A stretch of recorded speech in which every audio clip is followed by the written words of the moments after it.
Bonsoir, vous n'êtes pas sur Clubhouse. Bonsoir. Bonsoir. C'est la neuvième pitch battle de tous les temps, ce qui est incroyable. La troisième de 2021, ce qui est aussi incroyable. La pitch battle, c'est toujours depuis le début avec le soutien aimable de Sista, et on en est très content. Et ça veut dire que donc nous avons un jury paritaire, une femme, un homme à chaque fois, et nous y tenons. Et au minimum une femme CEO qui vient pitcher parmi les 3 startups, mais ça peut être 2, ça peut être 3. On attend ce moment avec impatience. On l'a déjà eu au mois de décembre. Et est-ce que tu peux nous rappeler un peu le principe de ces soirées ? Le principe est assez simple. On a décidé d'animer d'abord les soirées de confinement et puis maintenant les soirées de couvre-feu et de continuer un petit peu à networker. Et donc, le principe, c'est très simple. Tous les 15 jours, 3 startups se rencontrent, pitch face à 2 VC et qui sont là pour un temps d'échange, de feedback, de retour sur les projets. Et l'idée, c'est de permettre aux startups de faire décoller leurs projets et d'avancer dans leur levée de fonds. Oui. Comment on fait pour participer ? Pour participer, c'est assez simple. Il suffit de nous contacter. Donc, vous pouvez nous contacter soit par le site de Light Me Up, soit directement sur les réseaux sociaux, notamment LinkedIn, Instagram. On cherche des femmes CEO, s'il vous plaît. Faites-nous tenir cette promesse d'être paritaire, d'être inclusif, partagez autour de vous nos recherches. On a besoin de startups.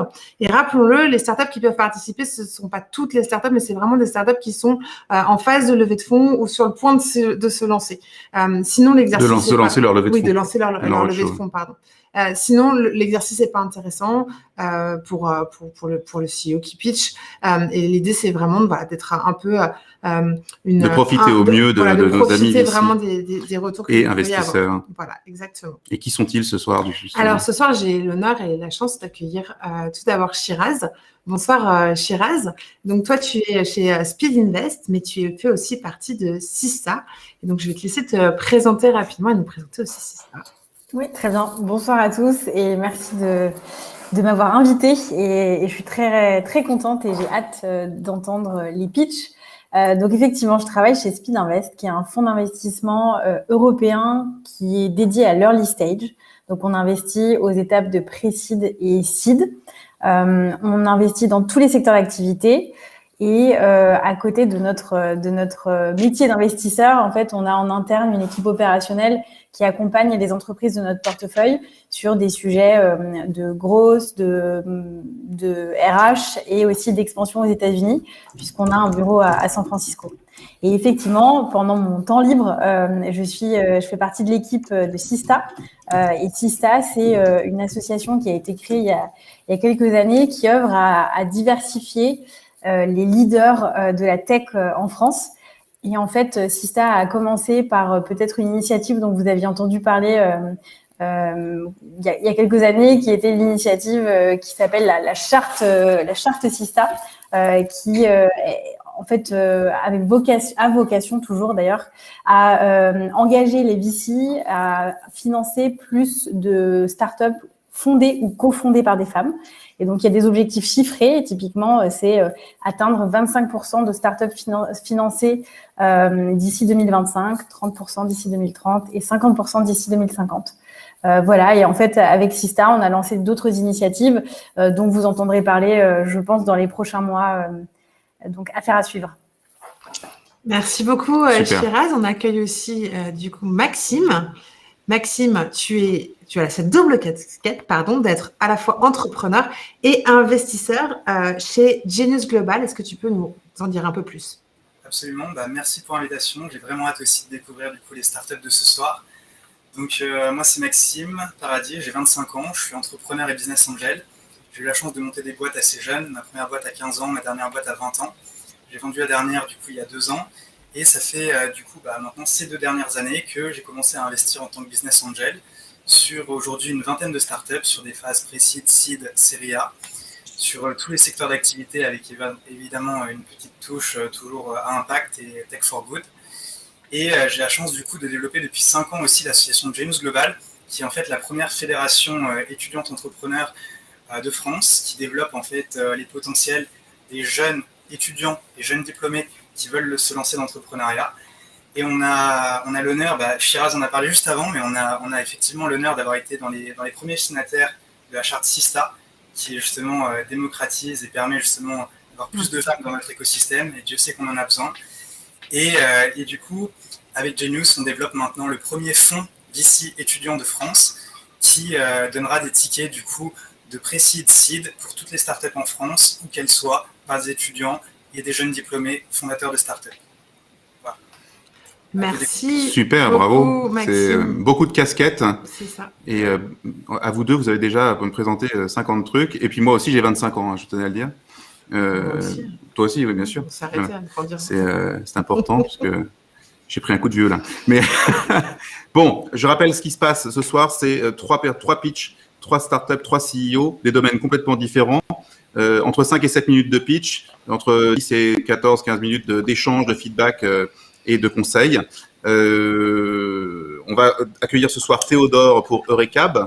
On va accueillir ensuite, je te laisse les mettre à l'image, voilà. On va ensuite accueillir Alexis pour Diggers Factory. Et on a la chance de commencer par Soline. Et Céline. Et Céline, mais c'est Soline qui va pitcher apparemment. Céline, du coup, on te reverra pour l'échange. Et donc, Soline, c'est toi qui va commencer avec Glee Baby. Voilà, donc je me tais. Je vais lancer un petit décompte. Je rappelle au public que vous pouvez poser vos questions sur le chat, sur la chaîne YouTube sur laquelle le live se déroule en ce moment. Et puis, on va donner un go à Soline. Voilà, on t'entend, Soline. Ton écran. Ouais, bonsoir à tous déjà. Salut. Et merci d'être là, de nous accorder du temps. Alors, je vais partager mon écran. Vous allez juste nous confirmer. Diaporama. Si les réseaux sont capricieux et si on a un problème technique, on ne panique pas, on trouve toujours une solution. Ouais, d'accord ? Il n'y a pas de souci. OK. Alors là, on ne voit pas ton écran. En revanche, on ne l'a pas encore. Est-ce qu'il est apparu quelque part chez nous ? Voilà, il est là. On l'a. Donc, parole. Oui, on le voit. Donc, la parole est à toi. Okay. Et je mets donc un décompte de 7 minutes. Tu peux y aller quand. OK. C'est parti. Alors, bonsoir à tous. Je suis Soline, la fondatrice de Maison Glee Baby, la première de soutien à la parentalité. Alors ce soir, on va parler parents et on a énormément de chance parce qu'en France, on est extrêmement bien accompagné d'un point de vue médical et ce de manière personnalisée pendant la grossesse et à l'arrivée de nos enfants. Mais en revanche, sur tous les à côté, la gestion du stress, des émotions et du quotidien plus globalement, on est complètement laissé à l'abandon. Et c'est problématique surtout quand on connaît l'importance des parents dans le bon développement des enfants. Qui plus est, en 2019, on compte plus de 750 000 naissances à l'année, dont près du quart représentent des primo-parents. Ce sont donc les premiers bébés des parents, autrement dit l'inconnu. Et sur ce chiffre-là, eh bien, on a un parent sur 2 qui estime qu'il a manqué d'accompagnement à l'arrivée de son enfant, faute de dispositifs de soutien à la parentalité. C'est donc parti de ce constat-là que nous avons créé la Maison Glee Baby, qui est un écosystème de ressources mis à disposition des parents pour les soutenir dans leur nouveau rôle. Alors, en tant que parent, qu'est-ce que je vais trouver chez Glee Baby ? Eh bien, je vais trouver donc mon accompagnement sur mesure de 2 manières. L'un via des consultations individuelles, l'autre via des ateliers de groupe et des conférences. En plus, en tant que parent, je vais avoir à disposition une marraine qui va être là au quotidien pour recueillir mes besoins et envies d'accompagnement et me faire des recommandations qualifiées, parce que c'est ça aussi l'important. Tout ce service, il est accessible via un système de cartes. Alors, la parentalité, c'est un sujet dont on parle de plus en plus depuis ces 5 dernières années, et pour cause, c'est essentiel. Et les parents nous le prouvent, puisque depuis 2019, les parents ont consommé en moyenne à l'année 480 € par an sur des services de soutien à la parentalité et d'accompagnement au bon développement de la famille. Et ça représente un potentiel de marché de près de 300 millions d'euros. Alors, compte tenu du marché, de sa structuration et de nos ambitions, aujourd'hui, on souhaite toucher donc les primipares et 10% de cette cible-là représente aujourd'hui un marché de 9 millions d'euros. Alors qu'on se le dise, on n'a pas attendu ce soir pour commencer à se mettre en action. Depuis avril 2020, avec mon associée Céline, nous avons réalisé pas moins de 200 ateliers en ligne, 5 festivals 100% digitaux de la parentalité, réunis près de 35 marques de la petite enfance en tant que partenaires. On compte 1 millier de parents inscrits à notre newsletter. Et enfin, on a constitué un réseau de professionnels de la parentalité de 30 experts répartis sur tout le territoire national. Et non des moindres, nous avons signé également un partenariat symbolique avec Sodexo, qui est aujourd'hui le premier employeur mondial et qui s'engage pour la parentalité. Alors, le besoin, il est existant, il est réel, et nous, pour l'adresser, on souhaite accélérer et on souhaite lever 500 000 € que nous allons répartir sur 3 postes clés, 3 groupes clés, à savoir les 2 tiers pour la constitution d'une équipe, donc le recrutement sur 2 années, 1 tiers sur le développement donc, de notre plateforme et à terme de notre application, donc ça c'est sur 1 année, et enfin le tiers restant à destination de l'acquisition client. Aujourd'hui, la maison Glibaby est portée par 2 forces féminines, donc Céline, que nous verrons tout à l'heure, qui est donc la cofondatrice, qui est responsable événementielle, formée également aux relations humaines et qui s'occupe de toute la gestion opérationnelle de la maison Glibaby, notre cœur d'activité. Et de l'autre côté, nous avons donc Soline, ma personne, qui suis responsable de la communication, de la relation client et développeur. Donc, plus qu'une aventure entrepreneuriale, Glibaby, c'est aussi une aventure humaine. Parce que Céline, avant de devenir mon associée cliente, une cliente conquise qui m'a accordé du temps, beaucoup de temps pour voir grandir la maison Glibaby. Et ce n'est pas un cas isolé parce qu'aujourd'hui, un grand nombre de nos parents s'investissent et investissent de leur temps pour voir grandir la maison Glibaby. Donc, si comme eux, vous avez envie de rendre le soutien à la parentalité accessible au plus grand nombre de parents, je vous invite à pousser les portes. Merci. Merci beaucoup. Bravo pour ce timing parfaitement c'est tenu. Au-delà de timing, il te restait 3 minutes. Il te restait 3 minutes. C'est formidable. On a accueilli Céline à tes côtés. Voilà, donc vous êtes toutes les deux là pour répondre aux questions de nos jurys et on va faire honneur aux femmes comme d'habitude. Shiraz, à toi la parole. Est-ce que je peux arrêter le partage ou pas parce que je... Oui, tout à fait, pardon. Bien sûr. Okay, super. Et alors, déjà, merci Soline pour ce super pitch qui était effectivement très bien cadencé. Et bravo pour ce que vous avez réalisé jusqu'à présent avec Céline. Alors, moi, j'ai quelques questions. Alors, j'ai un peu noté au fur et à mesure de ton pitch, mais en gros, la première question que j'ai, c'est quel est ce système de cartes? Je suis pas sûre d'avoir compris en fait comment ça fonctionne. Ok. Alors, effectivement, donc aujourd'hui, on a mis en place en fait un système de cartes. Donc, on a 4 cartes. On a une carte découverte qui inclut en fait 2 ateliers digitaux. Donc, elle est à 25 là. Ensuite, on a une carte qui est la Stella et c'est la carte pour tous les ateliers en ligne. Et l'idée, c'est de se dire que vous allez choisir le nombre d'ateliers qui vous intéressent. Donc, ça peut être 5, 7 ou 10. Et vous allez donc régler le montant de cette carte qui correspond au nombre d'ateliers. Et la carte est valable sur 1 année. Ensuite, on a une carte qui s'appelle la Lisa, qui est la carte pour les ateliers en présentiel. Aujourd'hui, on a des partenaires sur 7 villes de France. Et ensuite, on a la carte qui est la Réa et qui est la carte pour toutes les consultations en fait individuelles. Et pareil, le fonctionnement reste le même. On choisit le nombre de consultations qui nous intéressent. Donc, ça peut être 2, 4 ou 6. Et une fois fait, on a 1 an pour utiliser cette carte. Ok, je comprends. Très bien. Et du coup, alors je ne sais pas trop comment ça se passe si je pose toutes mes questions maintenant. Oui, c'est vraiment. Ouais. Oui, bien sûr, vas-y. Ok. Après, l'autre question que j'avais, c'est par rapport à Sodexo que tu mentionnais et tu parlais de partenariat symbolique. Du coup, je voudrais comprendre un peu plus quel est ce partenariat. Ok. Alors effectivement, symbolique parce que du coup, parce que l'entreprise s'engage en fait tout simplement, fait partie de ces entreprises qui s'engagent pour la parentalité. Et aujourd'hui, Sodexo a une jolie force de frappe parce que ça reste justement ce fameux premier employeur français au monde et que dans le partenariat qu'on a noué avec eux, l'idée en fait, c'est de les accompagner dans eux-mêmes l'accompagnement de la parentalité de leurs collaborateurs. Donc, ça va être à la fois la mise à disposition en fait de cartes pour leurs collaborateurs, mais c'est aussi de la sensibilisation en interne par le biais d'animations, de conférences par exemple ou d'événements autour de la parentalité pour sensibiliser les différents collaborateurs à ces sujets-là. Ok, je comprends. Et du coup, alors je reviens un tout petit peu en amont, mais en fait, le produit en lui-même, les ateliers, vous les avez fait en ligne parce que en ce moment, il y a une pandémie mondiale ou c'est vraiment la volonté du produit d'être full online? Alors, à dire vrai, il y a eu un peu des deux. Au tout départ, nous, on avait commencé, alors tout départ, les ateliers étaient vraiment en présentiel. Et effectivement, quand est arrivé le Covid, eh bien, on a dû pallier à la situation. Donc, on a digitalisé l'offre. Okay. On se le dit, toute l'offre.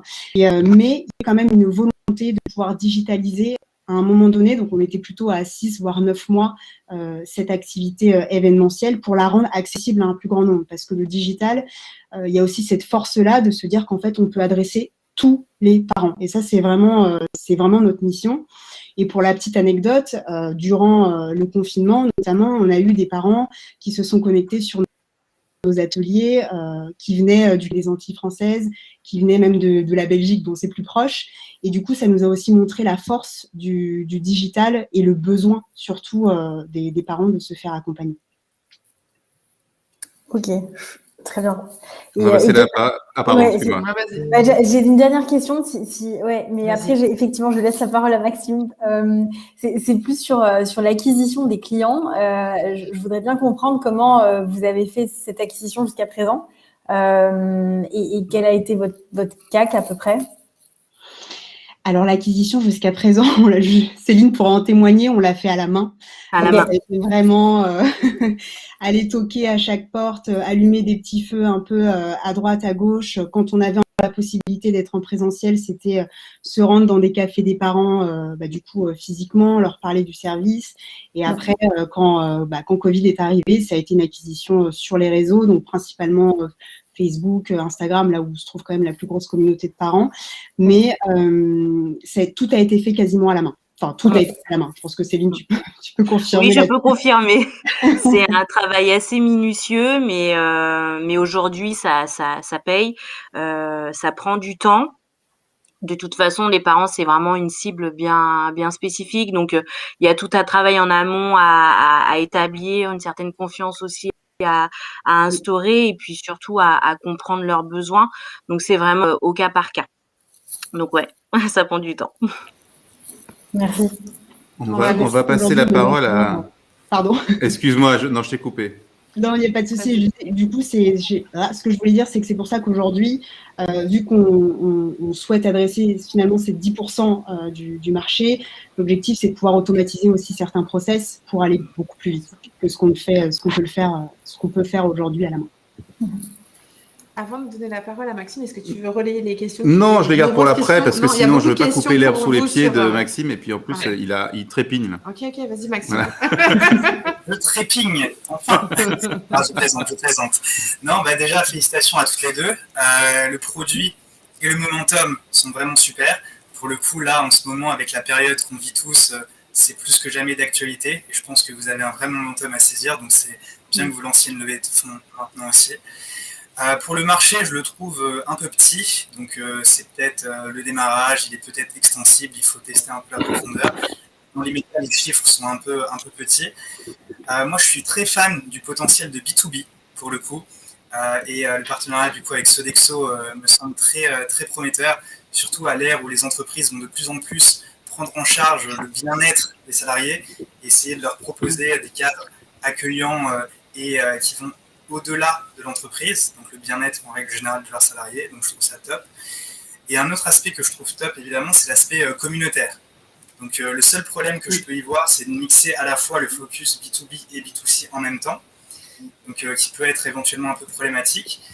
Et c'est pour ça que ma question sera, quelle est votre roadmap, en fait, quelle est votre stratégie de développement au fur et à mesure? Et est-ce que, par exemple, ce ne serait pas une alternative que de créer une association qui soit pour le B2C et une entreprise pour le B2B et ou inversement, parce qu'il peut y avoir des intérêts quand même primordiaux aussi pour être une association qui intervient en entreprise, comme vous le savez. Donc, quelle serait votre roadmap et votre vision du coup dans quelques années pour atteindre les prochains milestones? Ok, alors déjà, merci. Pauline, c'est toi qui réponds, vas-y. Oui, pardon.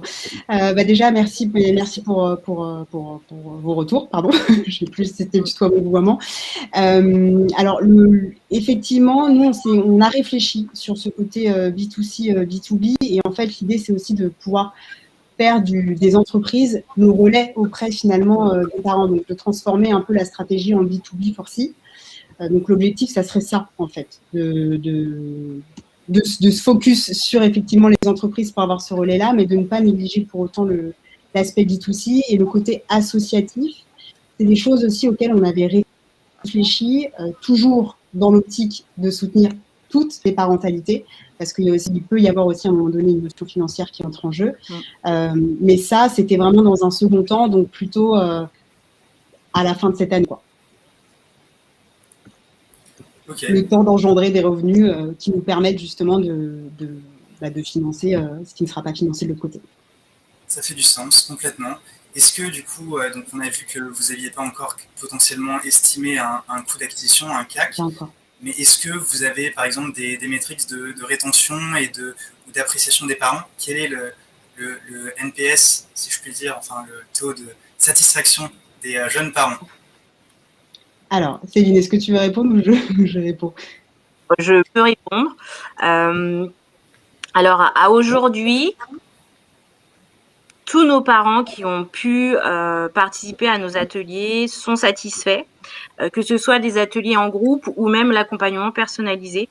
Tout à l'heure, vous faisiez référence au terme de communautaire. C'est exactement ce que l'on retrouve chez nous. C'est-à-dire que grâce à la marraine, qui aujourd'hui c'est moi, chaque personne qui prend contact avec nous, je prends le temps de les appeler et en fait, leur situation évolue en tant que jeunes parents. Par exemple, on a une jeune maman qui a commencé à nous suivre, à faire des ateliers avec nous l'année dernière. Elle avait un petit bout, elle a eu un deuxième qui est arrivé. Avec le premier petit bout avec problématique, aujourd'hui, elle a d'autres problématiques et en fait, on est après un an, on est resté un peu son point de repère, son ancrage. Et aujourd'hui, sans prétention, on peut dire qu'on est une communauté qui a su fédérer et de plus en plus de mamans et de papas qui commencent aussi à rejoindre la communauté veulent s'investir, comme l'a dit Soline. Et ça, justement, je pense c'est parce qu'ils sont contents et surtout ils savent, ils sentent qu'il y a une bienveillance et une réelle écoute à leurs besoins, aussi bien de nous, mais également de nos professionnels qui sont très investis également.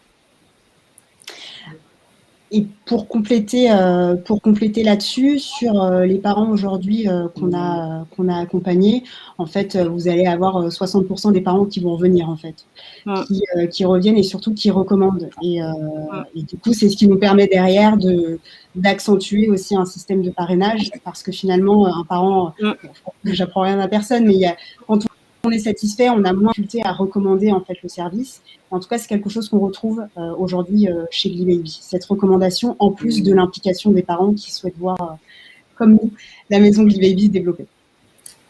Alors, je me permets. Totalement à la question. Excuse-moi, vas-y Maxime. Non, je disais, ça répondait parfaitement à la question que j'avais posée et que je t'en prie, Nash, si tu veux prendre un peu les questions. Il y a des questions qui tombent dans le public, donc. Non, j'allais dire justement, avant de vous donner le mot de la fin pour un conseil chacun pour Glibaby, il y a Jamel qui nous demande en ligne en quoi l'application complétera l'offre. Ok. Alors, l'objectif de l'application, ça va vraiment être sur toute l'expérience utilisateur. C'est-à-dire qu'aujourd'hui, on est un site Internet. La transition, c'est de passer sur une plateforme, d'avoir vraiment nos outils en propre. L'idéal, c'est d'avoir une application parce qu'en fait, on a 8 parents sur 10 aujourd'hui qui consomment uniquement sur le téléphone. Donc, l'application fait énormément de sens. On est aussi dans une génération où, clairement, on voit, on est tous sur nos téléphones. Donc, il va y avoir l'expérience utilisateur. Et puis, l'objectif de la maison Glibaby, pour spoiler un peu, c'est de se dire que dans chaque pièce, c'est une maison, ce sera une maison virtuelle dans laquelle, dans chaque pièce, vous allez retrouver des activités, des astuces en fonction de votre besoin. Donc, c'est vraiment axé sur l'expérience utilisateur qui sera encore plus ce sera encore plus simple de prendre soin de sa parentalité. Eh bien, merci. Merci beaucoup. Est-ce que, Shiraz, tu as un conseil à donner à Glee Baby? Alors, j'en ai plusieurs en tête, mais Vas-y. alors peut-être ouais, du coup pour un peu aussi donner mon avis sur ce qui a été dit avant, je suis complètement d'accord aussi sur l'aspect B2B. En fait, c'est un super moyen pour vous de distribuer le produit. Donc je pense que c'est effectivement une voie à poursuivre. Après, le conseil peut-être, et vous l'avez très certainement déjà en tête, mais c'est par rapport au business model. Essayer d'avoir un peu plus de récurrence et donc potentiellement mettre en place un modèle d'abonnement au final qui est aussi beaucoup plus compréhensible, je trouve, que les cartes à la fois pour les utilisateurs finaux et même pour les entreprises auxquelles vous allez peut-être vendre ça. Donc ça, ce serait peut-être mon plus grand conseil. Et en tant qu'investisseur, pour le coup, c'est vrai que ça rassure toujours d'avoir cette récurrence. Et même pour vous, en fait, en tant qu'entrepreneur. Après, l'autre chose que je notais, c'est aussi justement dans l'app et dans le produit. Une fois de plus, vous y avez sans doute déjà pensé, mais je me permets de le redire, mais peut-être bien réfléchir à qui sont les utilisateurs finaux, parce que on parle de parentalité. Mais en fait, qui utilise cette app? Est-ce que c'est plutôt la mère? Est-ce que c'est plutôt le père? Si c'est la mère, est-ce qu'ensuite elle va, par exemple, inviter le père sur l'app? Enfin, c'est des choses toutes bêtes, mais je pense que ça peut en fait jouer sur vos messages, vos contenus aussi, qui seront disponibles sur l'app ou sur la plateforme. Donc ça, je pense, c'est quelque chose à vraiment avoir en tête, et vous le savez déjà peut-être un peu avec les premiers utilisateurs que vous avez. Et après, le troisième conseil que je donnerais, et après je me tais, c'est vraiment l'aspect effectivement communautaire. Je pense que ça peut être votre force. Et donc, à mon avis, ce côté accompagnement de groupe et peut-être même, pourquoi pas créer des sortes de cohortes. Vous voyez, des gens en fait qui rentrent au même moment, et puis en fait ils ont les mêmes problématiques. Vous les mettez ensemble, et puis ils vont créer un petit forum ensemble, et puis ensuite ils vont peut-être continuer à échanger d'une manière ou d'une autre. Mais en fait, cet aspect communautaire, enfin moi je le vois sur plein de boîtes, il est incroyable en termes de rétention. En fait, il vous permet de vraiment garder les gens pas mal de temps sur l'app. Et puis surtout, si vous arrivez derrière à bien sûr leur fournir les contenus pertinents pour eux, en fait, il y a justement une satisfaction client qui peut être vraiment superbe. Donc, je pense que ça, c'est vraiment effectivement quelque chose que vous pouvez développer bien plus. Voilà. Okay. Merci Shiraz. Merci beaucoup. Je pense que vous avez pas mal de choses. Maxime, est-ce que tu as quelque chose à ajouter, un conseil à donner? Je trouve les conseils de Shiraz très pertinents pour le coup, donc je vais rebondir directement dessus. Pour la partie communauté, n'hésitez pas à mettre de la gamification en place. C'est des choses vraiment qui plaisent, qui marchent beaucoup, et faire évidemment aussi de la création de contenu de pair à pair. Donc en fait, des parents qui aient appris des choses puissent après eux-mêmes construire des ateliers, les proposer, et surtout recommander et inscrire de nouveaux parents. Ouais, très bien. Merci.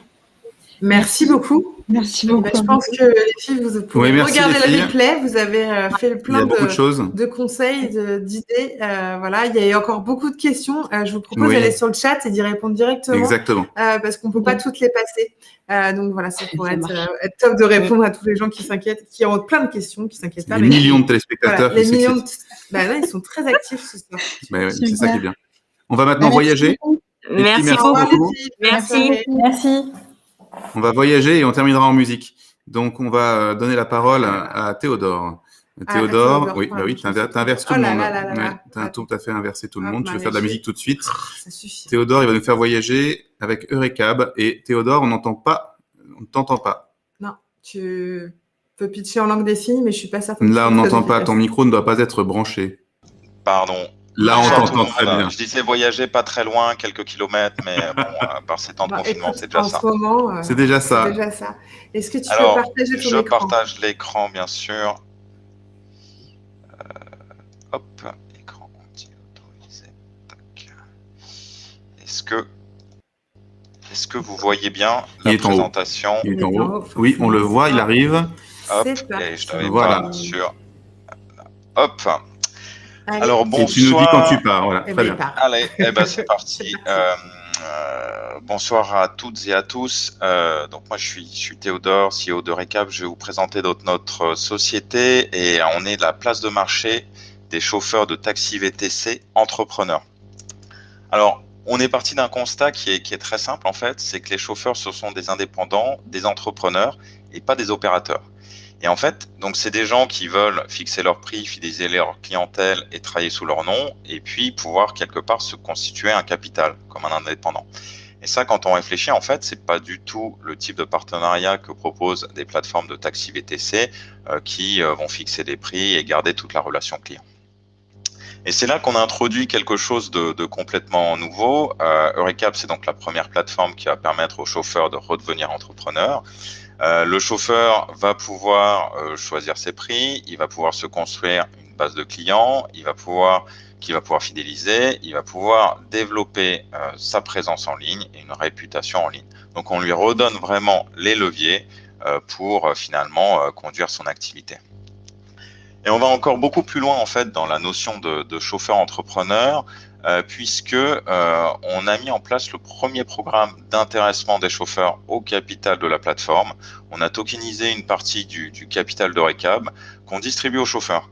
C'est-à-dire que le chauffeur qui va proposer une bonne qualité de service, le chauffeur qui va faire de l'acquisition client, eh ben, il va petit à petit gagner des parts de Recap. Et c'est quelque chose d'assez intéressant puisque eh ben on arrive en fait à un alignement entre les intérêts des chauffeurs pour qu'ils développent Recap et puis les intérêts de la plateforme Recap elle-même. Voilà. Notre objectif là-dessus, c'est d'avoir plus de 500 chauffeurs actionnaires au capital à la fin de l'année. Alors maintenant, côté client, on a l'offre de taxi VTC la plus responsable du marché. C'est-à-dire qu'on s'inscrit complètement dans les tendances de consommation actuelles. On est certifié carbone neutral. On compense les émissions de CO2 des trajets réservés sur la plateforme. On a ce fort côté aussi de responsabilité sociale parce que on l'a vu, on permet à chaque chauffeur de redevenir entrepreneur et d'être intéressé au capital. Et puis enfin, on a un processus de réservation, on va dire un petit peu plus humain, puisque les clients peuvent choisir leur chauffeur, voyager avec quelqu'un qu'ils ont déjà pris, lire les avis clients avant de réserver, par exemple. Donc vous l'aurez compris, notre positionnement, c'est vraiment la responsabilité sociale et environnementale. Donc on se distingue à la fois sur le côté social avec le côté chauffeur entrepreneur et sur le côté environnemental avec cette notion de compensation de CO2 et puis le fait aussi d'avoir des objectifs de verdissement de notre parc de véhicules. L'équipe pour mener à bien cette mission, on est 3 personnes à l'origine, malheureusement pas très féminisées. Donc Cédric, Grégory et moi Théodore. Moi, je m'occupe principalement des finances et du développement. Cédric est plus sur les aspects opérations et Grégory produit et Grégory sur tout ce qui est tech. On a une équipe de 4 développeurs aussi en interne puisqu'on a un projet à grosse dominante technique. 2 personnes qui s'occupent des opérations et du service client et une personne davantage sur la communication et le community management, qui est un aspect qu'on veut développer. On a plusieurs objectifs en 2021. Le premier, c'est de renforcer notre leadership sur l'aspect RSE, responsabilité dans le secteur des réservations taxi VTC, avec, c'est la colonne de gauche, le fait de faire monter en puissance notre programme d'intéressement chauffeur. On veut vraiment qu'à la fin de l'année, on ait plus de 500 chauffeurs actionnaires. Actuellement, on a déjà plus de 280 chauffeurs qui acceptent de coller des autocollants Recap dans leur véhicule. Colonne du milieu, on développe des offres socialement et humainement responsables. On peut parler par exemple d'une offre handi acceptant ou d'une offre à destination des femmes. Et puis enfin, colonne de droite, amplifier notre action en faveur de l'environnement avec de la compensation CO2 et la montée en gamme du programme électrique. Autre objectif, canal d'acquisition client, c'est beaucoup aussi de B2B Alors là, j'ai flouté en fait les prospects pour des questions en fait de confidentialité, mais on a déjà plusieurs touches qu'on a validées en fait en 2020. Le premier, c'est un gros opérateur ferroviaire pour lequel on a été sélectionné pour participer à des appels d'offres. Le deuxième, c'est un grand groupe industriel dont le COMEX a utilisé Eurecab et qui vont développer répandre l'usage d'Eurecab dans la société. Une grosse école de commerce avec laquelle on travaille pour créer cette offre en dit acceptant. On a signé un contrat avec un gros groupe de conseil pour assurer le transport de leurs collaborateurs. Et c'est quelque chose qu'on va beaucoup développer cette année parce qu'on a vu que l'aspect RSE, en fait, c'est quelque chose qu'on a vérifié en 2020. Cet aspect RSE est très important pour les entreprises. Alors, quelques chiffres et objectifs. Actuellement, Eurecab, c'est un peu moins de 4000 comptes chauffeurs validés, un peu plus de 50 000 clients, 1,4 million de volume d'affaires en 2020, en baisse de 8% par rapport à 2019, mais dans un marché qui a baissé entre 50 et 60%. Donc, c'en est plutôt bien tiré. On a un modèle de commission, on a fait 150 000 euros de chiffre d'affaires en 2020 ou 250 000 avec la nouvelle politique tarifaire qu'on vient de mettre en place. Notre ambition pour cette année, c'est de faire un peu moins de 3 millions de volume d'affaires et d'ici 2024, d'être aux environs de 50 millions de volume d'affaires. Donc vous l'aurez compris, nous ce qu'on souhaite, c'est vraiment réinventer le modèle de la marketplace VTC. On se situe à l'intersection en fait de 3 espaces, les marketplaces, la propriété distribuée avec la notion de chauffeur actionnaire, et puis un gros côté responsabilité. Pour ça, on se cherche 400 000 euros et c'est en fait la colonne à droite. Ces 400 000 euros vont être utilisés, on va dire, à moitié pour faire du développement produit et puis pour faire du développement B2B et B2C. Voilà, j'en ai terminé. Je crois que je suis à peu près dans les temps.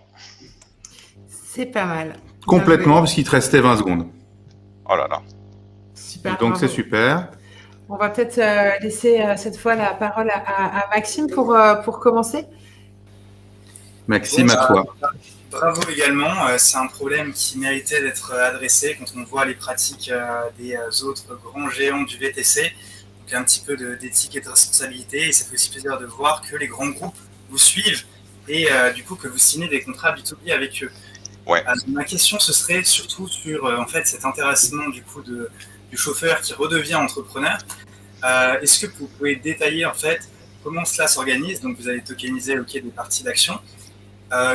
Qu'est-ce que ça représente réellement pour eux? Est-ce que vous le faites pour tous les chauffeurs? Comment ça marche? Ok. Alors je vais commencer avec l'aspect un peu, on va dire, technique. En fait, on a pris une partie des actions Eurecab qu'on a mise dans une société séquestre. Et cette société séquestre émet en équivalent des actifs numériques, donc des tokens. Et en gros, un token, ça donne le droit de percevoir 10% du prix d'une action sous séquestre en cas d'événement de liquidité. Donc, si un jour on se fait racheter aussi un événement de liquidité, la société séquestre apporte les actions à l'événement de liquidité, donc du coup va recevoir de l'argent et l'argent va automatiquement être distribué en fait aux détenteurs de tokens.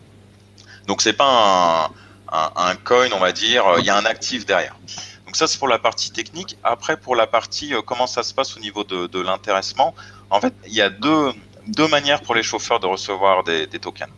La première manière c'est s'ils proposent une bonne qualité de service.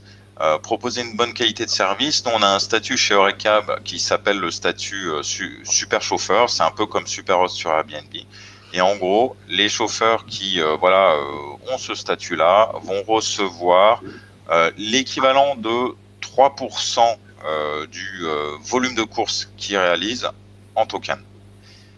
L'autre manière pour les chauffeurs de recevoir des tokens, c'est de faire de l'acquisition client. Chaque chauffeur a un code promo. Quand le chauffeur partage ce code promo à un client Uber au hasard, il va pouvoir recevoir. Alors, il va avoir une baisse de marge individuelle, mais il va aussi recevoir des tokens. Voilà.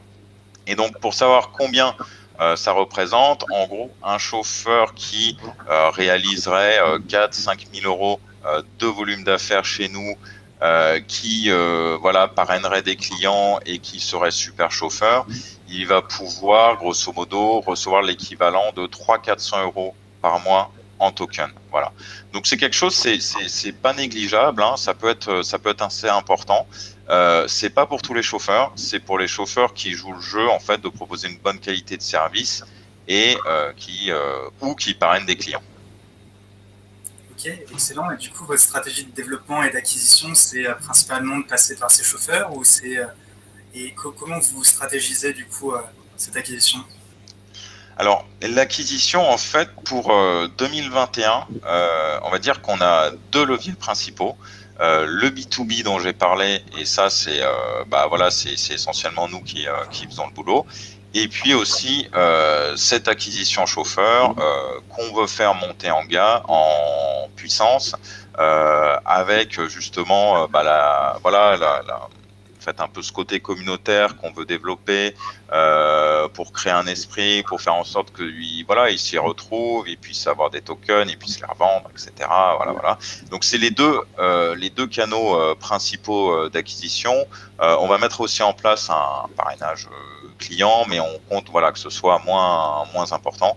Donc principalement ça, du B2B et du chauffeur vers les clients.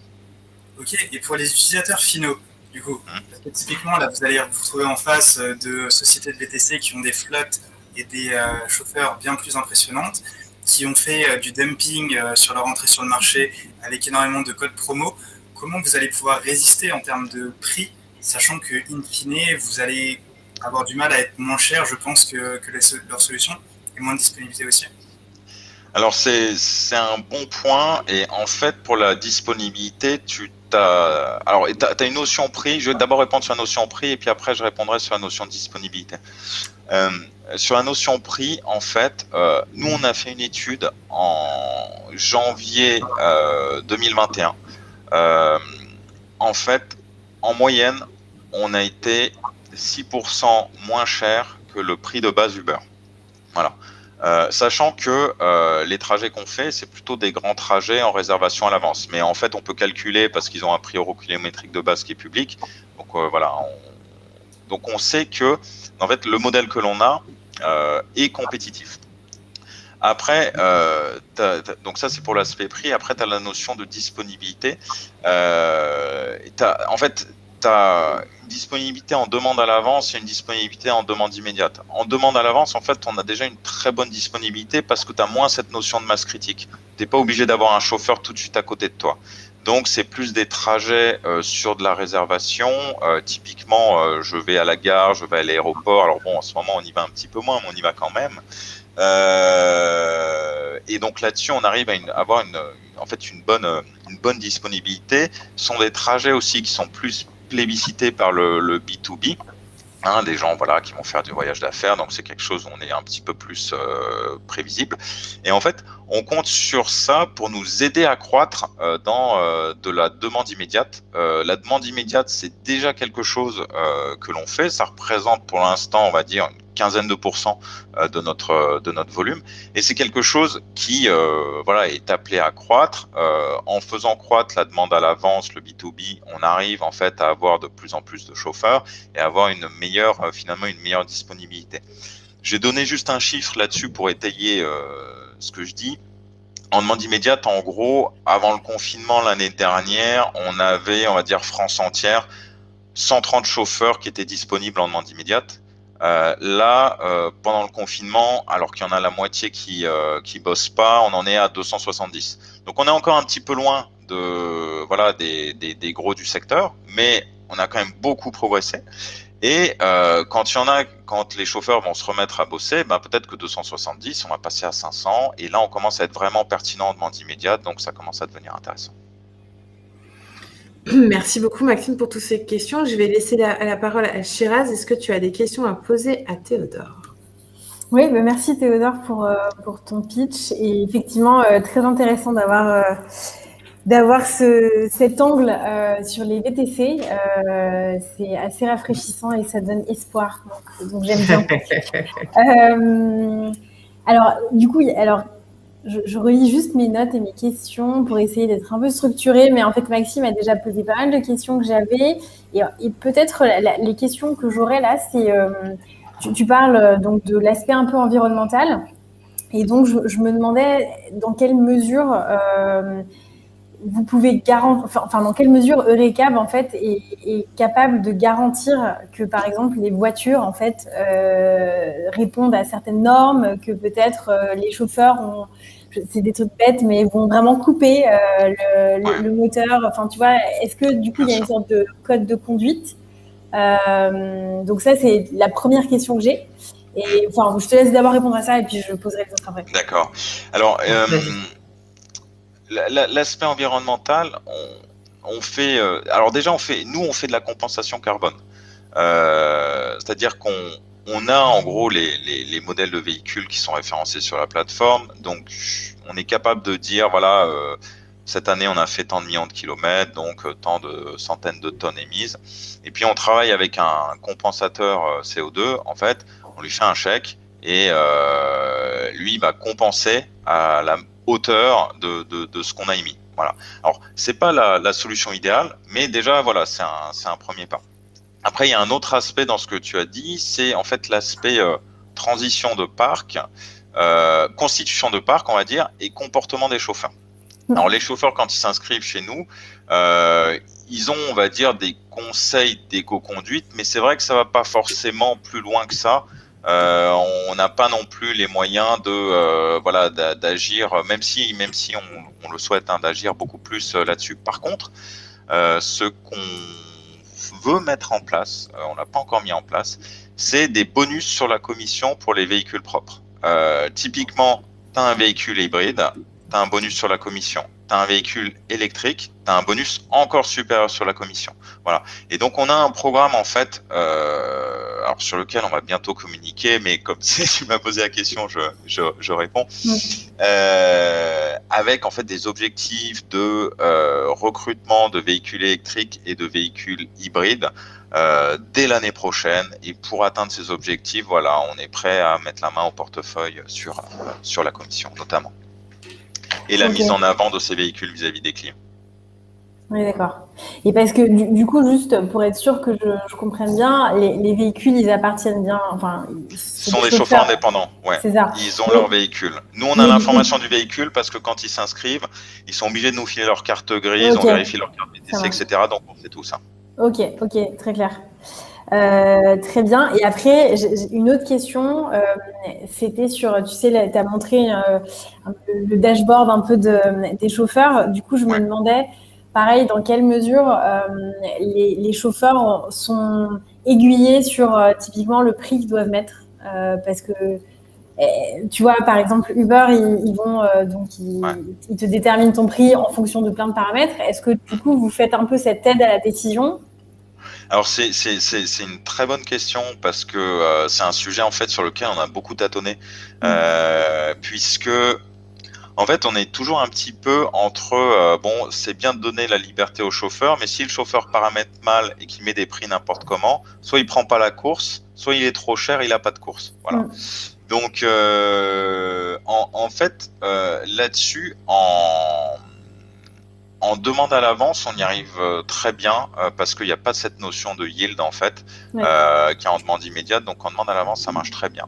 En demande immédiate, on a beaucoup progressé en fait récemment et en fait, on est dans un système où le chauffeur, il va mettre un niveau par rapport à un prix de base et ce prix de base, il va pouvoir en fait varier en fonction de l'offre et la demande. Voilà. Donc c'est en fait un truc qui, c'est un peu un mix entre les deux. On aimerait bien pouvoir donner la main complètement au chauffeur, mais ça marche pas forcément parce que voilà, il peut pas toujours changer voilà le truc. Alors donc on a trouvé ça et ça marche assez bien. Ok, ça marche. Et dernière petite question, c'est sur votre implantation géographique. Aujourd'hui, vous êtes où? Parce qu'il y a aussi un fort aspect local dans ce modèle. Donc oui, où est-ce que vous êtes aujourd'hui? Alors, on est à 70% en région parisienne, mais on est présent aussi sur les 15 principales villes, les 15 premières villes de France.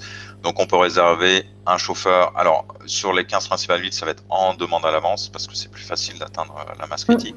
Mais que ce soit à Paris, à Marseille, à Lyon, Aix, Bordeaux, Nice, Strasbourg, Nantes, Rennes, voilà, on est présent dans ces coins-là. Et j'en profite d'ailleurs, un petit code promo pour les auditeurs. Vous pouvez vous inscrire, vous rentrez le code BATTLE, voilà, comme Pitch Battle, et vous avez 5 € de réduction. Tu pourras le remettre dans le. C'est génial, ça.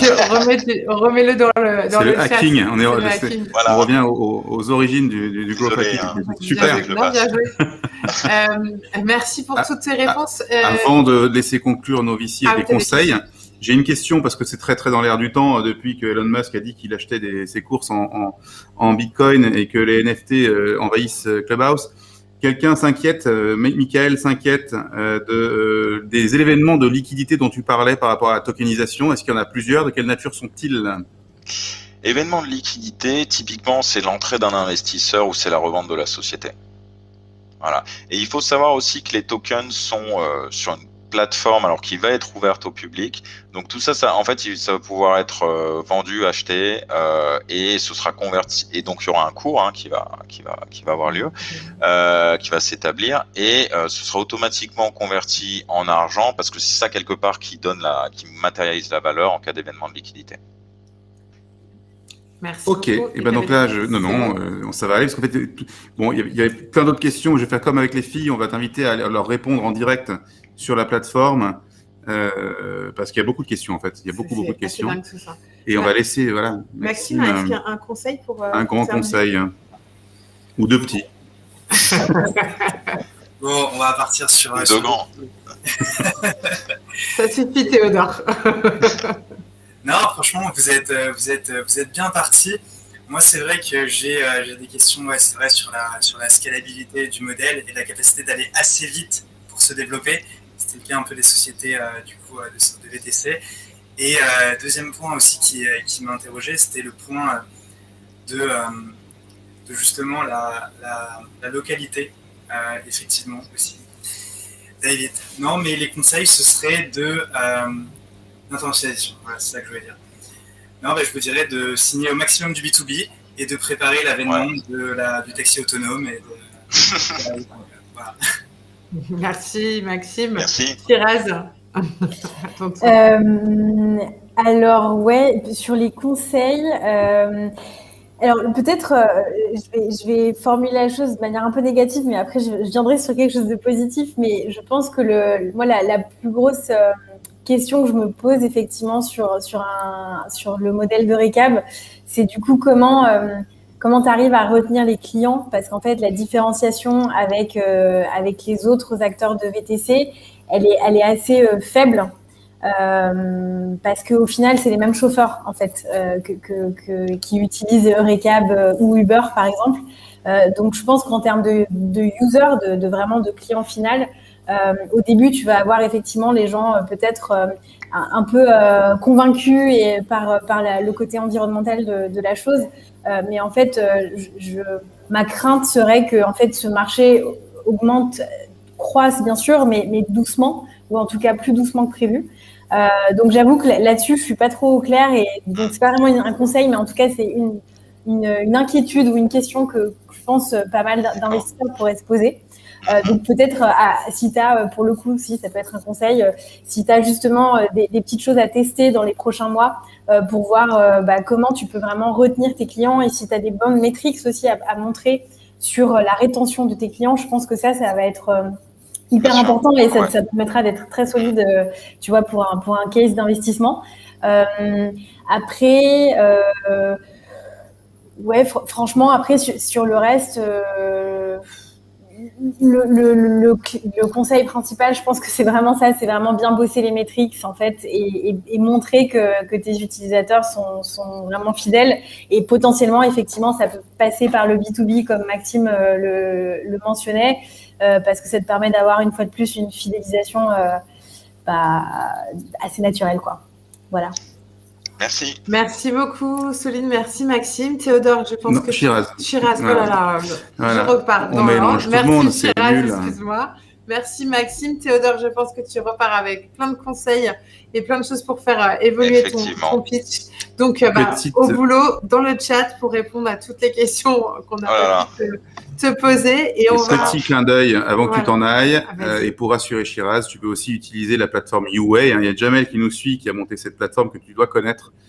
Oui, je connais Jamel et voilà. Je le salue. Et qui répertorie les mieux-disants, qui est une plateforme de comparaison, comparative, pardon. Bref. C'est super de voir que ça avance bien. J'en bafouille. C'est de la promo croisée, c'est incroyable. Exactement. Il nous attend, il a réécouté l'intégralité de Daft Punk pendant que les deux autres pitchaient. Pourquoi Daft Punk? C'est au hasard. Eh bien, c'est Alexis qui va nous parler. Bonsoir. Salut Alexis. De Diggers Factory. Et donc, je vais te laisser la parole. Ouais, bonsoir à tous. Merci pour l'invitation. Je t'en prie. Est-ce que tu pitches en musique? En je chantant? pitch pas en musique, non. Non, c'est pas mon style. Je suis très mauvais chanteur. On te laisse y aller quand tu veux. Allez, vas-y. Ça marche. La présentation est en anglais, mais je vais la faire en français, bien sûr. Donc, mais si vous avez des questions, on pourra en parler à la fin, bien sûr. Pas de souci. Du coup, Diggers Factory, donc on s'est créé en 2015. C'est une société de production et de distribution de vinyle. D'abord, un petit mot sur le marché, un marché qui est en pleine croissance maintenant depuis 15 ans. Donc ça, c'est des ventes qu'on voit aux États-Unis. Mais globalement, c'est un marché global. En France, en Angleterre, en Allemagne, etc. C'est la même tendance. C'est de la croissance à 2 voire 3 chiffres chaque année depuis 15 ans. Malgré ça, il y a des problèmes. Moi, j'étais étudiant et je bossais pour un festival de musique. Et j'ai remarqué que beaucoup d'artistes n'avaient pas de vinyle. Et c'est là que j'ai essayé de comprendre un petit peu pourquoi ils ne faisaient pas de vinyle. Et j'ai trouvé 3 problèmes sur le marché. Le premier, c'est que ça coûte très cher de produire des vinyles, ce qui fait que c'est un produit qui est un peu risqué. Beaucoup d'artistes se disent pourquoi je vais faire ça, je ne sais pas si je vais les vendre. Et puis, c'est la trésorerie qui sort. Deuxième problème, c'est qu'on ne sait pas combien en produire. Donc, souvent, on va en faire beaucoup trop parce qu'il y a un coût fixe qui est assez important sur le vinyle. Donc, on va se dire, on va réduire le coût unitaire et on va en faire 1000, sauf que derrière, l'artiste, il en vend 100 et il perd beaucoup d'argent et ça fait du stock et du gâchis. Et enfin, un troisième problème, c'est un marché qui est assez fragmenté. C'est-à-dire qu'il y a beaucoup d'acteurs sur le marché, beaucoup d'usines, beaucoup de studios, beaucoup de distributeurs. C'est assez compliqué de trouver les bons partenaires et on peut être assez déçu par une mauvaise expérience avec une usine, par exemple. Tout ça mène au fait qu'il y a beaucoup d'albums et d'EP qui n'existent pas en vinyle. Qui reste surtout en digital ou en CD. C'est là où Diggers Factory intervient. Nous, on a créé donc une solution. C'est une plateforme Internet. Les artistes, en fait, vont pouvoir créer leur projet sur la plateforme. Ils vont uploader leur musique, leur pochette, etc. Définir un objectif de production. Donc, on commence à 50 exemplaires. C'est vraiment petit. Même pour les petits artistes, on peut y arriver. Et ensuite, la communauté peut précommander les vinyles. Et dès qu'on atteint l'objectif de précommande, on lance la production. Et ensuite, donc nous, on va mettre en relation l'artiste avec une usine qui est sélectionnée par nos soins, avec une usine qui travaille bien. Ensuite, on va s'occuper de tout ce qui est logistique, donc l'envoi des vinyles aux particuliers. Et ensuite, on fait aussi maintenant de plus en plus de la distribution B2B. Donc en fait, on va vendre sur Amazon, à la Fnac, dans les disquaires à travers le monde. On a des distributeurs partout dans le monde maintenant, aux États-Unis, au Japon, en Australie, enfin voilà, un peu partout. Et donc, si vous voulez, on va faire en fait des précommandes B2B au niveau des professionnels et des précommandes B2C au niveau des fans. Et à la fin, on sait exactement combien de vinyles on doit presser. On prend une commission de 25% sur ce service. Donc l'intérêt, il est multiple pour l'artiste. D'abord, il n'a plus besoin d'avancer d'argent, puisqu'en fait, on va financer la production via les précommandes. Donc, il n'y a plus de risque financier.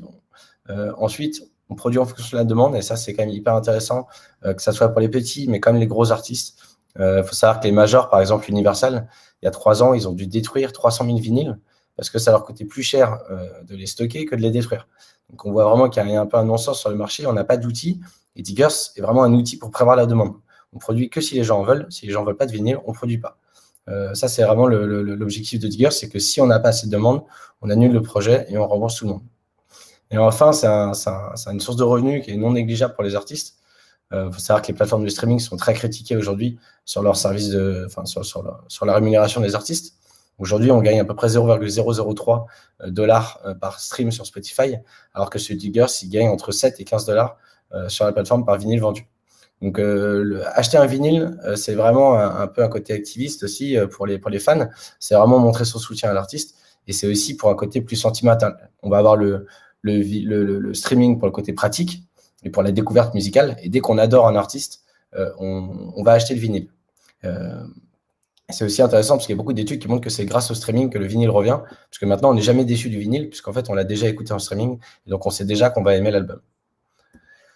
On a lancé d'autres services depuis. Donc, on a lancé une box. C'est un abonnement. Les fans peuvent s'abonner et recevoir un vinyle directement chez eux tous les mois.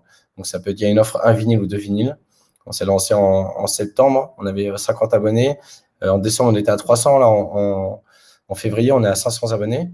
Là, on a une commission de 40% sur ce service. Et troisième service qu'on a lancé également, on travaille avec des marques. Donc là, c'est à côté agence. On a travaillé avec Hermès, on a travaillé avec Nike, Yves Saint Laurent et d'autres. Et l'objectif, c'est plutôt de travailler sur les opérations marketing autour du vinyle. Donc, par exemple, pour Hermès, on avait lancé un disquaire éphémère où c'était pour le lancement d'un nouveau carré Hermès. Et on avait fait toutes les collections automne-hiver 2013, etc. de Hermès. Et les personnes qui passaient dans la boutique repartaient avec un vinyle.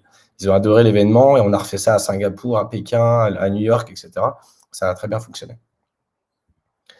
Un peu d'histoire très très vite. On s'est lancé en 2015, 2016 le lancement du site. On avait signé avec Bob Sinclair à l'époque, tout début. 2017, on a signé avec l'INA, les archives françaises, pour éditer des concerts inédits de Gainsbourg, Ray Charles et d'autres. On a fait notre première levée de fonds de 300 000 euros. 2019, on a atteint plus de 500 000 euros de chiffre d'affaires. On a fait aussi notre deuxième levée de fonds de 720 000 euros. Et 2020, on avait un objectif de 1,2 million de chiffre d'affaires. On a fait 1,5. Donc, on a fait 3 fois notre chiffre d'affaires entre 2019 et 2020. Quelques autres chiffres rapidement. Là, ça fait 5 mois de suite, donc depuis septembre, qu'on est en positif sur le cash flow. Donc, ça fait plaisir de regarder le compte bancaire, enfin de plus regarder le compte bancaire tous les matins. On est content. Entre janvier 2020 et janvier 2021, on a fait x6 sur le chiffre d'affaires. Donc, 262 000 juste sur le mois de janvier 2021. Donc, c'est pareil, là, on a vraiment une grosse croissance en ce moment. Plus de 130 000 vinyles vendus depuis 2016 et plus de 500 artistes produits grâce à la plateforme. L'équipe, on est 2 cofondateurs, Victor qui est le CTO, qui a développé toute la plateforme, et moi-même le CEO. On a notre équipe de commerciaux, donc le sourcing, c'est ceux qui vont chercher les artistes et les labels avec qui travailler. Benjamin, Julie et Fanny. Et ensuite, notre équipe marketing, design, production, distribution et la comptabilité. Des advisors importants, Alain Yves qui nous suit depuis le début, qui nous a aidé à lever des fonds en France, et Alistair Schneider et Kendall Minter qui nous aident à développer Diggers aux US, qui est un gros marché, bien sûr, pour nous. On en reparlera après, mais voilà, ils nous aident notamment à travailler avec les majors, c'est-à-dire avec Universal, Sony et Warner. La revenu map 2025, donc l'objectif, c'est faire 50 millions de chiffre d'affaires en 2025. Ça, c'est nos objectifs sans levée de fonds. C'est-à-dire ça, c'est la roadmap qu'on s'est fixée avec l'équipe si on ne lève pas de fonds. Si on lève des fonds, notre objectif, c'est faire 100 millions de chiffre d'affaires en 2025. Sur les profits, donc à 50 millions de chiffre d'affaires, on sera à peu près à 8 millions de bénéfices nets.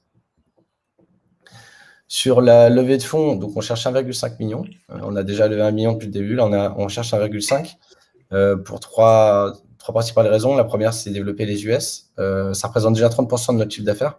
Mais voilà, c'est un marché clé pour nous en termes d'artistes, de labels, mais aussi de fans. Beaucoup de consommateurs de vinyle habitent aux États-Unis.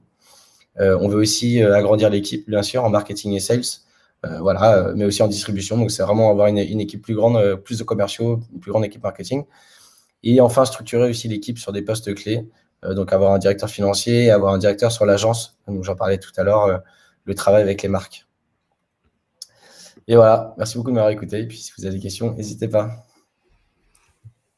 Super, merci beaucoup. On fait de la technique, là, c'est de la régie, tu vois, on fatigue un petit peu. On arrive quasiment à la fin. Elodie est fatiguée, c'est pour ça. C'est génial, merci à toi. On va laisser la parole à Shiraz. Si tu veux bien, voilà. Moi, je dis rien, mais j'ai juste quand même, c'était vachement bien son projet de vinyle et tout ça. Non Shiraz, vous êtes déjà aux US, donc toi, tu dois avoir un peu d'input sur ce marché-là et ce que vous y faites. Et s'il y a des tu vas lui forcer la main, là. Non, je sais pas. Il y a des projets comme ça. Malheureusement, c'est pas moi qui m'occupe des US, donc j'ai pas trop d'insight sur les voilà. US, mais ravie d'en reparler, Alexis, et de te mettre en relation avec les bonnes personnes. En tout cas, ouais, merci pour le pitch. Et c'est top aussi, ce que vous avez réussi à faire. Je trouve que c'est vraiment bien. Les questions que j'ai, alors en fait, la première, c'est j'aimerais bien comprendre la répartition dans votre chiffre d'affaires des trois business dont tu nous as parlé au final. Tu vois, la création de vinyle, la vinyl box et la vinyl agency. Alors aujourd'hui, c'est 90% sur la création de projets, les vinyles vendus en direct via les artistes. Donc on appelle ça le vinyle à la demande. Ça, c'est 90%. Et ensuite, c'est à peu près 5% et 5% pour la box et la agency. Donc, c'est des tout petits services encore, mais qui sont récents. On n'a pas de personnes, surtout, qui s'en occupent à plein temps. Donc, aujourd'hui, c'est plutôt à l'opportunité. Et pour la box, on a un stagiaire qui s'en occupe. Mais voilà, moi, je pense qu'il y a un gros potentiel. C'est deux services avec des marges qui sont plus importantes. Donc, déjà, c'est forcément intéressant. La box, c'est du récurrent aussi. Donc, ça, c'est forcément intéressant également. Et puis l'agence, moi, je pense qu'il n'y a pas de concurrence là-dessus. Donc, on peut travailler avec des grosses marques sur le long terme, avec des agences, etc. Ok. Et sur le vinyle à la demande, l'aspect Amazon, je ne suis pas sûre d'avoir vraiment compris comment vous utilisiez en fait les différents canaux de distribution. Parce qu'en gros, si je suis un artiste, que je veux des vinyles, du coup, je vais faire une demande à Diggers Factory. Et ensuite, en fait, comment ça se passe? Est-ce que c'est moi qui, en fait, vais quand même aller mettre quelque chose sur Amazon pour, du coup, avoir une sorte de précommande ou, tu vois? Non, ça, c'est nous qui nous occupons de ça. Donc, on a vraiment un service distribution en interne. Donc, toutes les références qu'on trouve intéressantes et on sait que nos distributeurs vont y voir un potentiel, on va les présenter à nos distributeurs. Et ensuite, les distributeurs, ils vont faire leur choix. Ils vont dire, tiens, cette référence-là, j'en prends 100. En fait, nos distributeurs font aussi des précommandes de leur côté auprès des disquaires de chaque territoire. Et donc, en fait, à la fin, on réunit juste les précommandes B2B et B2C et on produit en fonction. Ok, très clair. Ça marche. Et peut-être dernière petite question juste sur le produit, en fait, sur la vinyl box. Est-ce que, du coup, il y a des sortes de thématiques? Par exemple, je vais dire, j'aime bien la musique électro et on va m'envoyer que des vinyles d'électro ou... Alors, aujourd'hui, nous, on a pris le pari, parce qu'il y a plusieurs box qui existent. On a choisi, en fait, de proposer tous les mois une sélection de 6 vinyles. Donc, il y a un vinyle de musique électronique, un vinyle de jazz, un vinyle de rock, etc. Et après, le client peut choisir le vinyle préféré parmi ces 6. Ça, c'est aujourd'hui. Demain, c'est-à-dire demain, dans un mois, hein, c'est en cours de développement, le client pourra avoir même accès. Donc, il y aura toujours la sélection de 6, parce que ça facilite pour les gens qui ne veulent pas aller plus loin. Par contre, ceux qui veulent aller plus loin, ils pourront choisir parmi plus d'une centaine de vinyles. D'accord, ok. Et pardon, dernière petite question, le prix d'un vinyle vendu, c'est combien? Parce que tu disais que l'artiste gagne entre 7 et 15 $ par vinyle vendu. Ouais, après ça c'est un prix moyen, mais globalement le prix moyen sur Digger c'est à peu près 25 € le vinyle. Okay. Mais il y a de tout, c'est-à-dire que ça va de 10 € jusqu'à 70 €. On fait aussi des éditions très limitées, par exemple à 100 exemplaires avec des artistes assez connus. Et donc ça les vinyles partent en 1 heure et on vend tout ça à 60 €, 70 € le vinyle. Voilà, c'est très large. Après on fait aussi des grosses éditions avec des artistes comme Gainsbourg, on fait la BO de Harry Potter. Ça c'est des trucs on en fait 5 000, 10 000 et ça part comme des petits pains. Ouais. Mais voilà, donc ça dépend des produits. On va avoir de l'édition très limitée, on va avoir des choses vraiment à la demande sur le long terme. Ça dépend des produits et des artistes. Ok, très bien. Maxime, à ton tour. Absolument, déjà, bravo aussi, les métriques sont impressionnantes et c'est agréable de voir des boîtes qui se développent aussi vite et aussi bien. Merci. Je vous souhaite une bonne internationalisation. Ma question, ce serait déjà sur l'espace concurrentiel. Qui sont les concurrents principaux et qu'est-ce qui vous différencie d'eux? Alors, ça va dépendre des services. Donc, sur le vinyle à la demande, on a un concurrent principal qui est au Japon, qui s'est lancé à peu près en même temps que nous. Notre différenciation, c'est que nous, on a beaucoup plus de services déjà. Donc, on va vraiment accompagner l'artiste à tous les niveaux. Donc, j'en parlais, la distribution en magasin, la logistique, la promotion, le graphisme aussi. On les aide pour les aider à faire les pochettes, etc. Il y a une remise en format qui est importante. Donc, en fait, c'est tout un tas de services qui vont venir aider l'artiste. On fait aussi de la distribution digitale maintenant. C'est-à-dire qu'on va aider l'artiste à se mettre sa musique sur Spotify, Deezer et autres plateformes. Donc, c'est vraiment cet accompagnement et ce multiservice que les artistes apprécient chez nous. Sur le côté vinyl box, pour le coup, il y a beaucoup de concurrents, que ce soit en France ou à l'étranger. Ce qui va différencier les autres, en fait, c'est surtout les produits. Donc, nous, tous nos produits sont en exclusivité chez nous. On peut les trouver nulle part ailleurs, sauf quand ils sont en magasin par la distribution, mais ce n'est pas le cas de tous nos produits. Beaucoup de nos produits sont vraiment… le seul endroit où on peut les trouver, c'est sur Diggers Factory.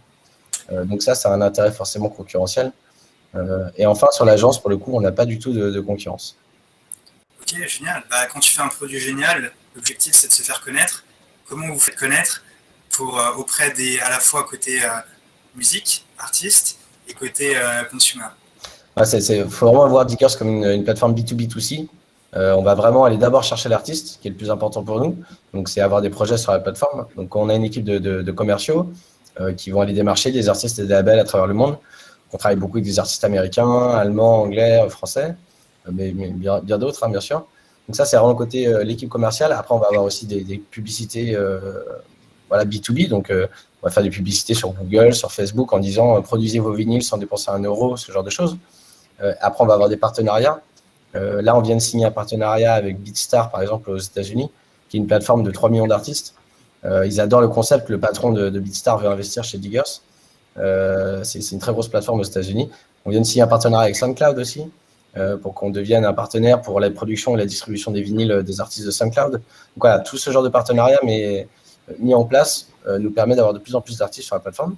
Et après, sur le côté B2C, donc vraiment fan, donc le premier point qui est le plus important, c'est qu'en fait, à chaque fois qu'on signe un artiste sur Diggers, c'est lui qui va faire la promotion de son propre projet. C'est-à-dire qu'après, il va avoir une page bien à lui avec son projet précis. Et il va partager ce lien à sa communauté. Et donc, vu que c'est le seul endroit où on peut acheter le vinyle, toute sa communauté va venir acheter un vinyle sur Diggers Factory. Et s'inscrire, bien sûr, parce que l'inscription est obligatoire.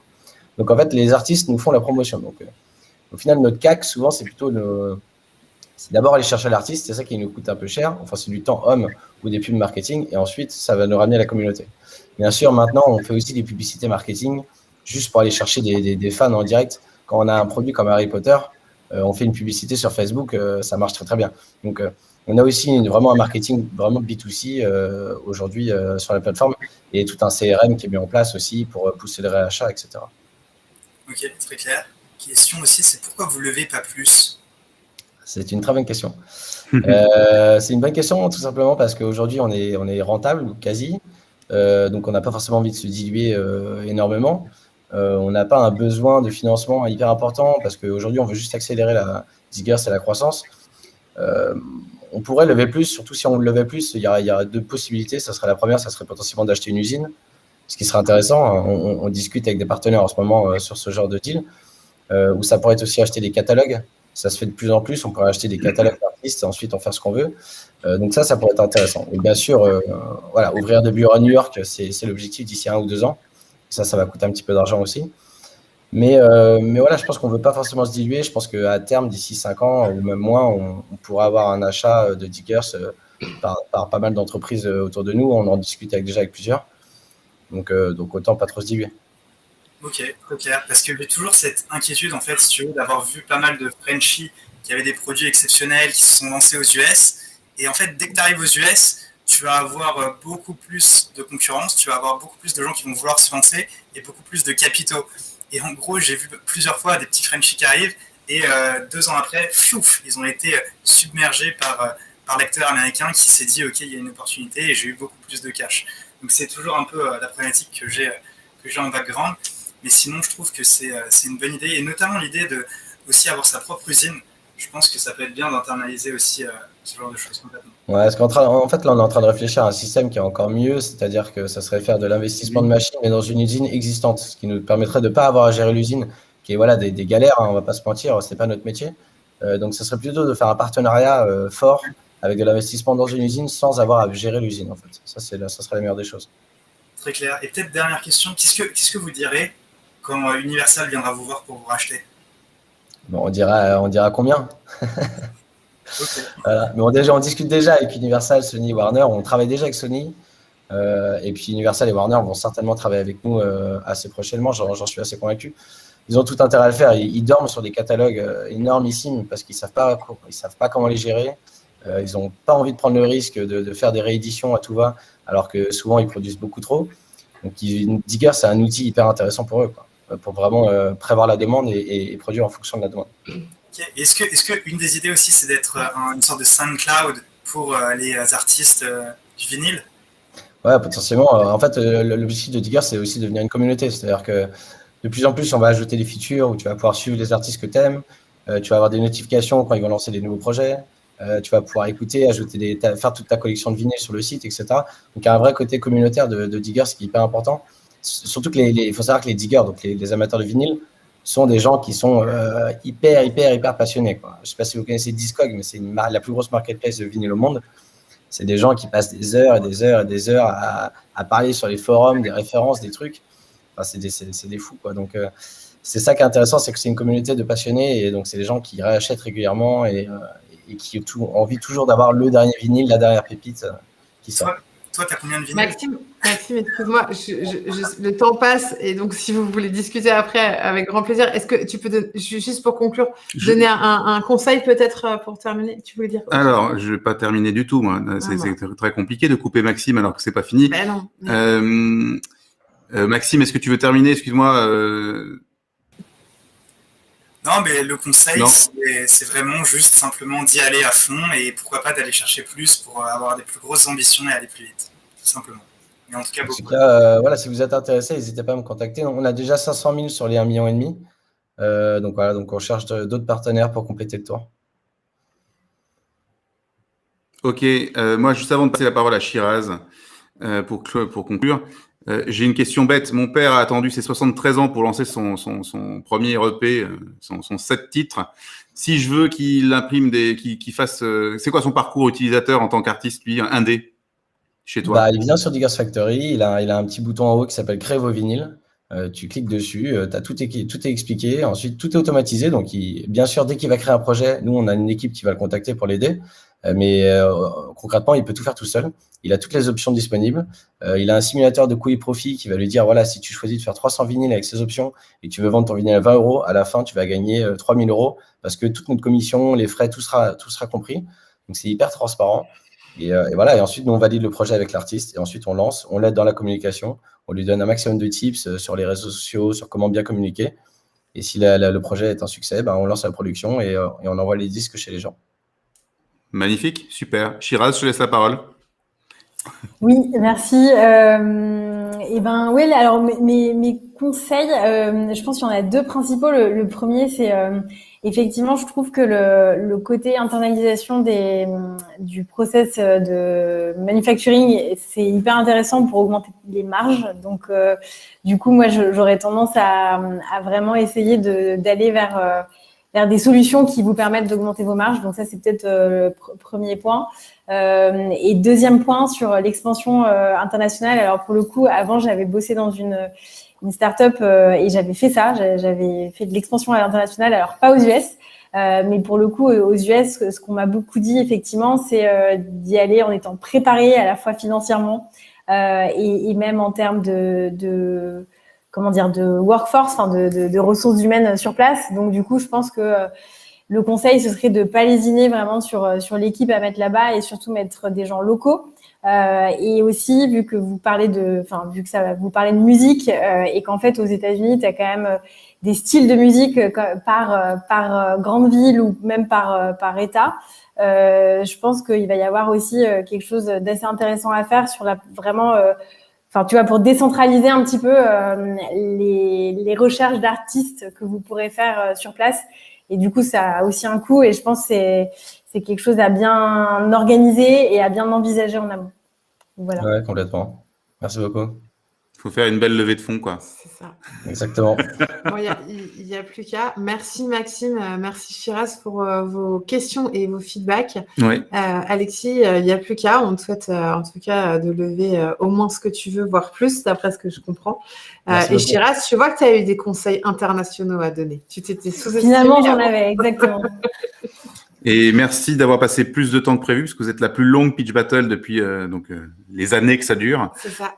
Donc, on va vous remercier. On vous donne rendez-vous le 10 mars pour la prochaine avec Jeanne de BPI et peut-être Mathieu d'Axeléo, mais ça a l'air d'être en train de changer, donc on verra. Mais merci à vous, Maxime et Shiraz, pour ce soir. Et merci à tous les trois, Soline, Théodore et Alexis, pour vos pitchs. Et on vous dit à bientôt. Merci à tous. Merci, bonne soirée. Merci à vous. Bonne soirée à Au revoir. tous.